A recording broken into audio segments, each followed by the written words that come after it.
यात्रा थी। असली यात्रा तो तब होती जब उन बहन बेटियों के साथ जो कुकर्म हुए उनको न्याय मिलता। डॉक्टर पुष्पा सैनी है और मैं हमारी जो कांग्रेस पार्टी है उसमें प्रदेश महिला कांग्रेस के रूप में महासचिव के रूप में कार्यरत रही हूँ और फिलहाल मैं किशोर न्याय बोर्ड में प्रथम श्रेणी न्यायिक मजिस्ट्रेट की शक्तियों के साथ मैंने 3 साल कार्य किया है और अभी एक समर्पित कार्यकर्ता के रूप में और अपने पार्टी को मजबूत करने के लिए कार्य कर रही हूँ। तो अपना गांव कौन सा? अपना गांव बताइए। मेरा गांव सीकर है। अच्छा। मुद्दा तो अपने उदयपुर वाटी जो है उसके विकास का मुद्दा है, क्योंकि आपने देखा होगा कि यहाँ जितने नेता आए हैं, जितने लोगों ने यहाँ से चुनाव लड़ा है और जीत के उन्होंने उदयपुर वाटी की सुध नहीं ली।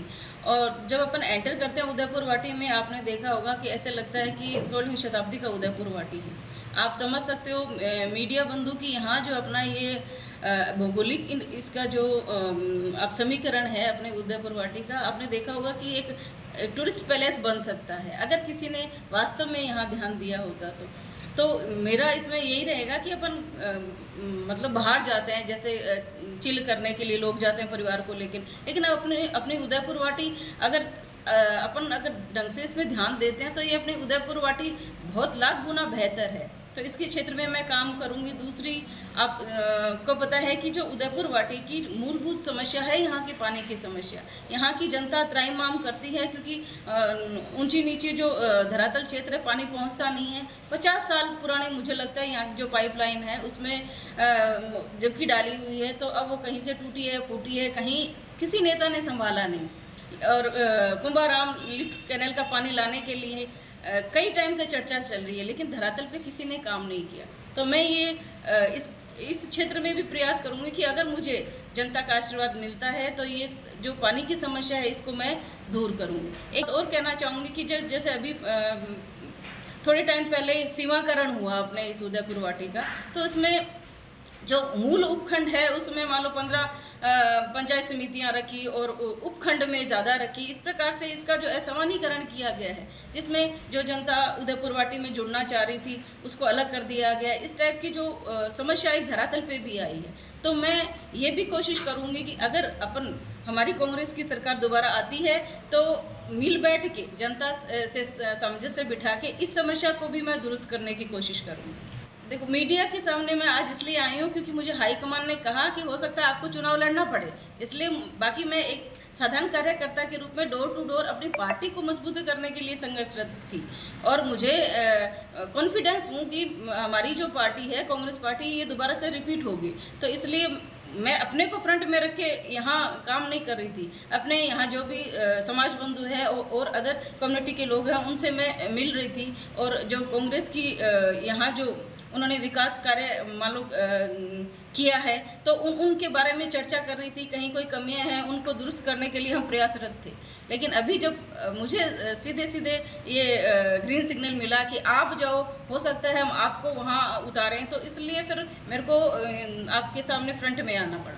जानते हो कि जब आपने विधायक महोदय को चुना तो उनकी ये मॉरल ड्यूटी थी कि सरकार का काम था यहाँ CSC PSC खोलना, लेकिन प्रॉपर वहाँ स्टाफ है नहीं है, गायनिक है नहीं है, इन सब की मॉनिटरिंग करने का काम विधायक महोदय का था जो उन्होंने नहीं किया। लेकिन अगर मैं आप मुझे यहाँ इस उदयपुर वाटी में लेके आते हो, विश्वास जताते हो, तो मैं खुद मॉनिटरिंग करूँगी कि यहाँ जो CSC PSC में स्टाफ है कि नहीं है, कौन से मतलब अलग अलग डिपार्टमेंट्स के डॉक्टर है कि नहीं है, टाइम से आते हैं बैठते हैं, कहीं घर पे प्रैक्टिस तो नहीं कर रहे। ये सारी चीज़ें मैं खुद मॉनिटरिंग करूँगी और ये मॉरल ड्यूटी भी बनती है जो भी यहाँ कोई नेता चुना जाता है उसकी। तो अगर ये नहीं हो रहा है तो मैं आपसे वादा करती हूँ कि अगर मुझ पर यहाँ की उदयपुर वाटी की जनता भरोसा जताती है तो ये मैं आपको विश्वास दिलाती हूँ कि मैं भी यहाँ आपके लिए मतलब 24 घंटे आपके बीच में रहूँगी और आपकी हर समस्या का समाधान मैं करूँगी। आपकी मुख्य प्राथमिकता क्या रहेगी उदयपुर वाटी के लिए? देखो, मैं एक महिला हूँ, मेरी प्राथमिक प्रायोरिटी जिसको बोलते हैं वो रहेगी महिला सुरक्षा। मैंने अभी सुनने में आया कि अभी 1 महीने में कोई 12 महिलाओं के साथ उत्पीड़न हुआ, मतलब 12 केस ऐसे हुए जिनमें उन बच्चियों को या उन स्त्रियों को न्याय नहीं मिला। है ना।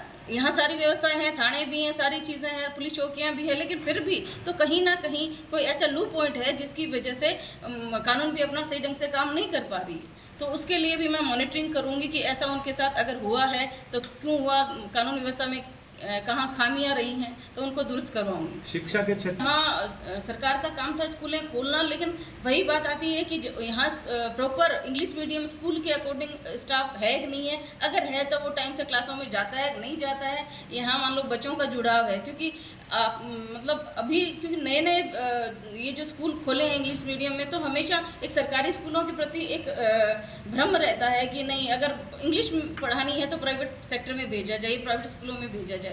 तो हमें जनता का ये विश्वास भी जीतना पड़ेगा कि हम स्कूलों में, ये नहीं है कि स्कूल खोल दिए हैं, यहाँ स्टाफ भी रखा है, आप अपने बच्चों को भेजो। तो इसके लिए जो वहाँ टीचर काम कर रहे हैं उनको बाउंड करना पड़ेगा कि भाई आप रेगुलर मॉनिटरिंग करो कि बच्चा कहीं ये तो नहीं है कि 2-4 दिन स्कूल आया फिर उसके बाद मतलब वो वहाँ से डाइवर्ट हो गया। और ये मतलब बहुत आप इस सरकारी स्कूलों में क्योंकि लेबोरियस बच्चे भी ज़्यादा आते हैं, तो उनके माँ बाप क्या है कि थोड़े से काम धंधों के या पैसों के लालच में भी उनको डाइवर्ट कर देते हैं। तो ये सारी मॉनिटरिंग धरातल स्तर पे करनी पड़ेगी, और उसके लिए जो भी यहाँ नेता चुना जाता है उसकी मॉरल ड्यूटी बनती है कि वो स्कूलों को भी मॉनिटरिंग करे।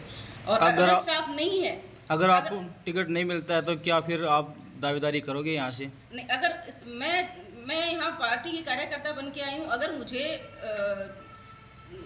पार्टी मान लो 1% चांस अगर नहीं भी मुझे चांस देती है, तो यहाँ जिसको भी चांस देगी मैं उनके साथ हूँ। मैं उनको जिताने में पूरा तन मन धन से सहयोग करूँगी, और जैसे 3 महीने से भाग रही हूँ आगे भागती रहूँ, उनके लिए प्रयास करूँगी। वर्तमान विधायकों और उनके कार्यकाल को किस तरह देखते हैं आप?